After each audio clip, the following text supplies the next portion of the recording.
деҳоте ки дар уҷа мақсад ҷумъахонӣ нест, аз ҷоҳои обод, аз ҷоҳое ки масҷиди обод доранд дур қарор доранд.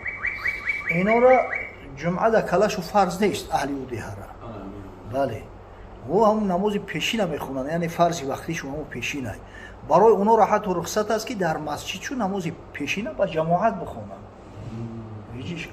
касе агар фазилати бештар мехоҳад, ҷумъа фақат намоз нестай ку, ҷумъа таълимай, ҷумъа амри ба маъруфу наҳyi аз мункарай, ҷумъа дидорбинии дӯстоай, касое ки мақсад ай роҳҳои дур меоянд. касе фазилати бештар бихоҳад марҳамат биёя. аммо агар касерам на омаду дар ҳамун деҳа хонд, ҳеҷ ишкол надорад. пешинам ки ба ҷамоат бихонанд 100% барошу мустаҳабай дурустай. خب یک سوال دیگه کنم. اینم مورد همین بله. مثلا طلوع آفتاب می‌بینیم چشم. غروب شما می‌بینیم. تقریبا اون 17 دقیقه ایشان همین قدر بسیار نیست. همین قیام امروزه اولی وقتی نماز پیشین 20 دقیقه یگای. 12:40 12:35 دقیقه. 8 دقیقه. روز 28 روز. 28. پس همین 20 دقیقه هم قیامی گفتگی یا زیادتر و کمتر. بعضی همین 10 دقیقه و 15 دقیقه و 20 دقیقه میگن قیام وابسته به فصل سال تغییر میخوره. معنای قیام چیه؟ همون آفتاب در بین میشته کو. اونم استرلکای ساعت بوری. اینا مثلا همین ساعت 12 یک اهمیت بتین در آفتاب بیشتر رو طرف شمال. رو طرف شمال. همین طرف بیشتر همون سویت رنگ استرلکای ساعت بوریم تا راست میشه و مقد. انا میرا قیام میگم. ای همون وقتی که الان که راست شده است کو تو وقتی اندک زوال شدن همین ها. اینا مثلا همین هیچ جای شک نیست که در این ملک سرزمین ما ساعت 12 همیشه قیام ای. کدام ساعت وقتی نباشه ساعت 12 قیام ای. ولی که 12 همون عین همون راستی شه. انا در مسئله ای که چند کمی روا анайш мақсад вобаста ба фасли солу дарозу кӯтаҳии рӯз фарқ карда мешта. барои ҳамин эҳтиётан ҳамин 5 та кам 12 бигире то ҳамун вақте ки таъин шудааст ки аввали вақти заводай. ина ҳозир масалан 12:28 шояд ним соат шавада ҳамин вақти қиём. эҳтиёт кунед. вақтҳое мешавад ки ҳамин вақти қиём камтар мешавад. ина фарз кардем дар зимистон 12:10 дақиқадан баъзан мешавад ки аввали вақти пешин мешавад завод. اون حالت مثال این وقتی قیام 10-15 دقیقه فقط هم برای وقت معین کردن چند قطع تحقیق کنیم 20 دقیقه یا نیم ساعت همه علت اون که پیغمبر نهی کرده است در وقتی قیام نماز خواندن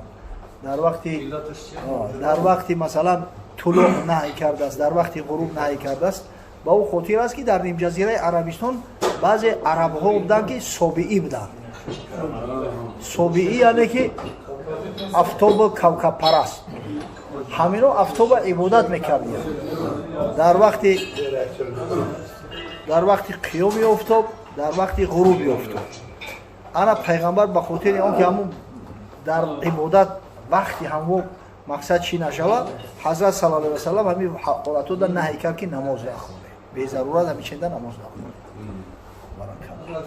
در همین تحیه اکثر مستحب میگن بعضی‌ها سنت هم گفتیان همین نماز تحیه را همون سنتیش هم وقتی هست که نوشیشته بکنی در مسجد که در اومدی اول کاری کنی همون تحیه باشه تحیه یعنی سلام یعنی درود و سلام گفتن به صاحب مسجد به خدا در خونه یک کس بدروی السلام علیکم میگوی کو خونه الله که در اومدی نماز تحیه میخونی اما وقتی که همتری امری به معروف گفتگی تونشید یا که مقصد ساعت مکروهی ای امر معروف هم که نباشه شیشتی مثلا قرآن خواندی یا که ذکر کردی یا که در اومدی که علاقه نماز فرض قامت گفتستی هم تو اسپد نمیکنی تحیه بخونی یا از وقت همون مقدار مودگی اینا مثلا در پیشین که اسپد بکنی فقط پیشین بخونی سنتی پیشین برای تحیه وقت نیست وقتی همین نوشیشته خواندی ثواب تحیه را گرفتی وقتی همون امر معروف هم در جد که شیشتی و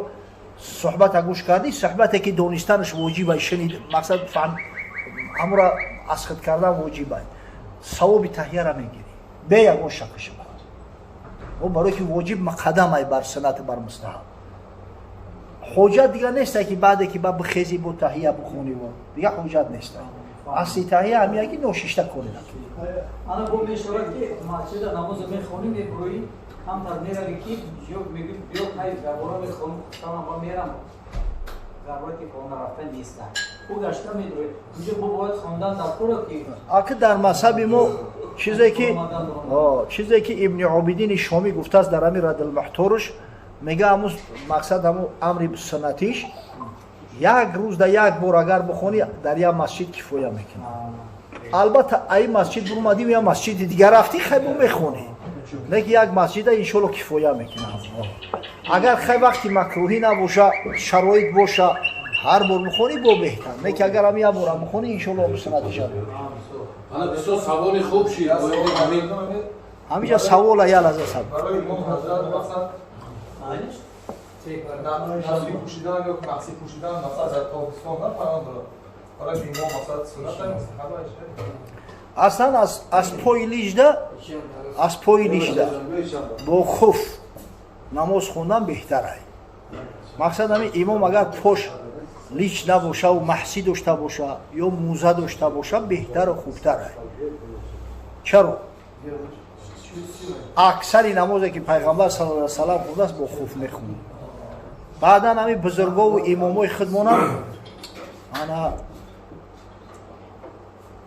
امامای خودمانم سعی میکردن که مقصد که وقتی که نماز میخونن خف خطی بخونن مقصد موزه خطی بخونن. این زمانایی بود که در مسجد ولی قلی نمیپرداختن. مسجد اگه جا قلی داشت ماکسیموم یگان بوریا میپرداختن. حتی حضرت امام اعظم ابو حنیفه خودش عادتا با موزه نماز میخوند است. حتی در یک روایت اومده است در کدام کتابی مناقبش دیدم میگه در مسجد کوفه بار پیش در اومده بود حضرت نماز میخوندن که از بالای سقف مسجد یک مور غلطید. مور این حضرت همین پشت موزه بود است در همون خیام رکعت یکم کلای مور را جقید به پشت. در وقت رکوع شتای دیگه زد رکعت دیم دخیست حلقه خلاص شده بود دیگه مور جقید کشتش. و بعد نماز گفت دیده فضیلت خف در چی است؟ اگر اینجا من پای لیچ میشیدم مجبور بودم که بگریزم نمازی همه قوم فاسد میشید. یعنی حکمتش همیه. برای همین عادتا خاصتا شیخو عارفو اینا همو سعی میکنن که امامی که پیش میدوره و نماز میخونه پشت لیچ نباشه. خیلی که در این زمانهای ما خدا را شکر که همه مسجدات خانی نوران دیگه با پوشی نمیشه و با موزه بدروی. اما محسی گفتنی از ذات شریف هست. اما اگر به شرط کسی محسی داشته باشه نور علی نور میشه. اگر ناسکی قدیمو را کشته بشه خونه آباد. همین راستی خدا و راستی همین ملایی که ناسکی پوشیدگی عید همون ملایی که پشت لیچه او به اعتماد نزدیکتره. برای که امکان داره که ایش که ناسکی پوشیده است خونه آباد اگر عقیدهش بیزه باشه در بالای هم ناسکی محس کشیده باشه. اما پای لیچ که باشه معلومه که او پوش ششتگیه. نه حضرت ما خود مرتبا پیش نماده در تو مستقل دعوا کردن که مثلا پشتش پیش نماده درست نه ناسکی پوش مثلا ناسکی نه غلط گفتی غلط گفتی نه اوخه همو فقها اگه فقها کوئی گپ نمیگن همو عارفورم نگفتیان که درست نیست.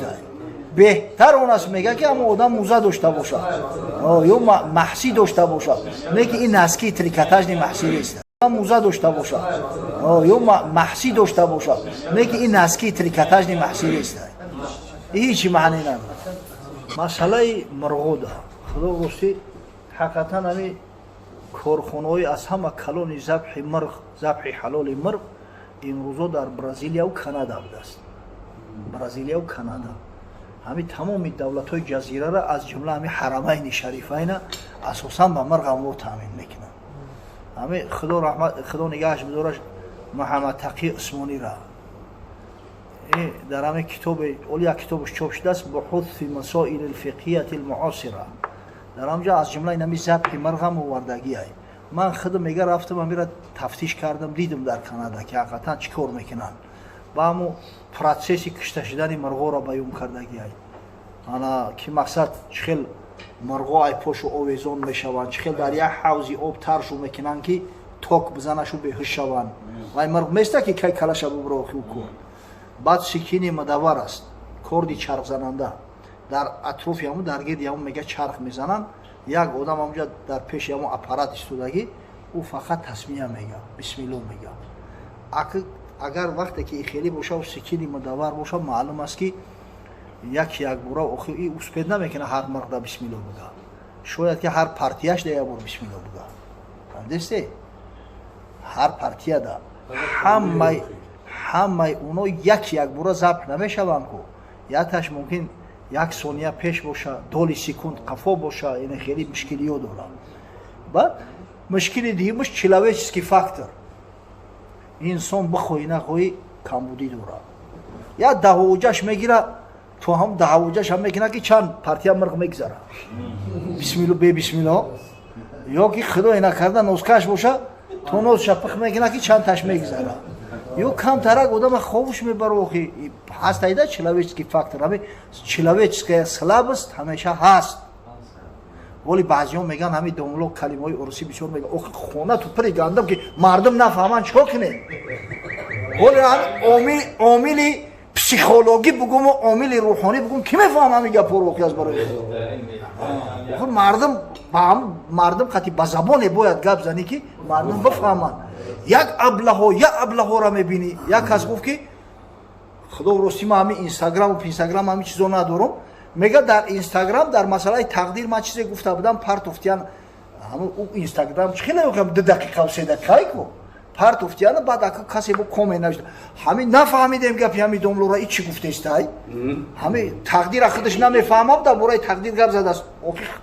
از برای خدا تو او قدر مسئله تقدیر را میخوای بفهمی ناشکری چه واقعی من یک جمعه در برای تقدیر گپ زدم ممبری هم را بگیری گوش کنی اوه اینستاگرام برای یک رکلام های با فکرم یا رپلیکا را میگیره نمیبری تای اوستا که یا مسئله کلام عقیدتی ها میخوای اینستاگرام گوش کنی همین ابله که مسئله های عقیدوی و همین مسئله های اصولی را اینستاگرام میکوه زن ای اتکلاس نکی میکوه قاهشور نیست نمیو با خدا قسم یا سالم نیست این بچه تو دونه خدا بکوه او اینستاگرام با فکرم که رکلام میکنه که انا پرا میخواه اینایی سعی دبدروی تماشاش کنه ای نخوبه در مسئله تقدیر 1 ساعت گپ زدم تو در 2 مینوت و 3 مینوت چرا میفهمی با او 2 مینوت و 3 مینوت کی میدونه ایگه جو کنده در اینستاگرام پرگفتیانی عجیب ده برای همین مسئله چی است که انسان امکان داره که سهو کنه خطا کنه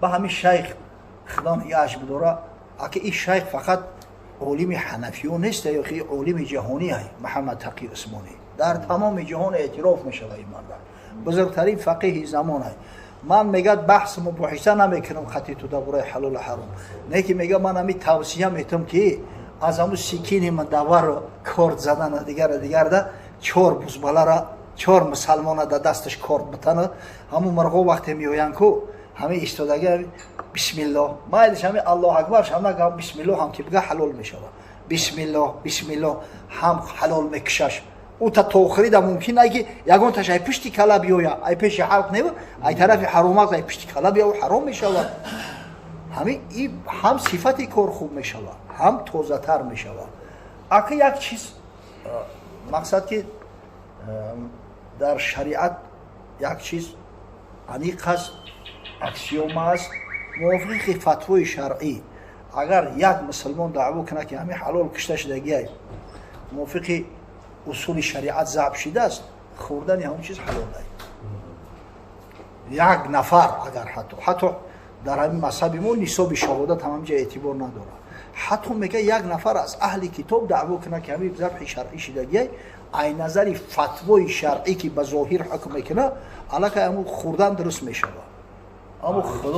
اما خدای بزرگ مسلمان تقوا داده است ای بچه تقوا دارن مسلمان ها انا عامله که آدم به قرار میکنه ای بچه همین حکمی همین چی باشه اینا تقوا میگن اما کسی که تقوا داره خیلی نخره ای گوشت مرغ در گوشت گاو و گوسپند خوب نیست یا همون مرغ خیلی هیچی گپ نی ای تاجیکستان بخر نه سکینی مدور ای جوا الحمدلله همشه با دست میکشن نه که اگر خیلی جای شک نداره نه که اگر به شرط ای نظری فتوای شرعی بگیریم همون هم حلال ای هیچ که حق نداره که بگه حرام ای حرام گفته نمیتونیم ами касе тақво дора нахӯрад. Аммо касе агар тақво надора бихӯра хӯро манъ карда намешавад.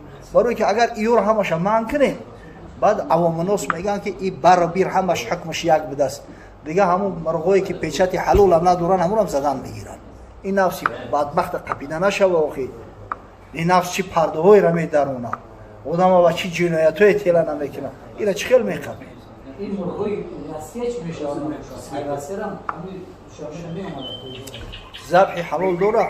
پیچه داره. حلال پیچه دیگه رسیه هست. حلال داره. او را فهمیدن در که چی نبخشش کنه.